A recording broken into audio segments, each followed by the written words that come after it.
Being too nice is ruining your life. Because if you're watching this video, I imagine that you are a people pleaser or you've had some element of people pleasing throughout your life. People pleasing stems from a personality trait called agreeableness. And whilst there's nothing inherently wrong with being agreeable, the danger with becoming too agreeable is that you run the risk of exploitation. Because really, being too agreeable and being too nice and trying to make everything always smooth sailing, it's actually a manipulation tactic because you're essentially faking good to everyone around you. You are trying to be the happy, positive, I'll do whatever you want, yeah, I'm easygoing type of person. But that disadvantages yourself because then there's disagreeable people who will look at an agreeable person, take advantage of the fact that they want to be this person that is perceived by everyone as this happy-go-lucky individual, and will use them to their own advantage. And the worst part about it is that agreeable people usually know that they're being manipulated by disagreeable people, but this facade can sometimes be so entrenched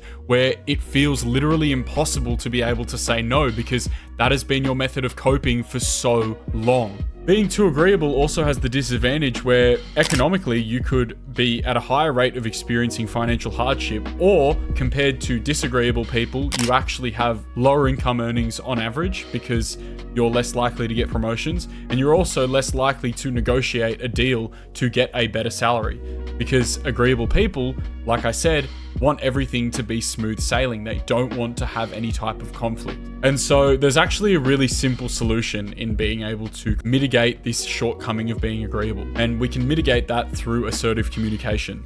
So assertive communication is the communication practice where basically it's my rights count, but so do yours. You're learning to say no. You're learning to stand up for what you believe in. It is the courage of being disliked, because you are ultimately withholding the truth when you are doing something for somebody when you don't really want to do it, or when you don't want to hurt their feelings, or you don't want to, disturb the balance, right? And so even though in the short term it might seem really disadvantageous to have any type of conflict and learning to say things like no, it actually has way more advantages in the long term, even though the short term might seem scary. Let me put this into perspective for you. When have you ever met an individual where you've said no to them and they've just gone, oh, I hate you, I never want to talk to you again, and they just try to ruin your life afterwards? It probably hasn't happened.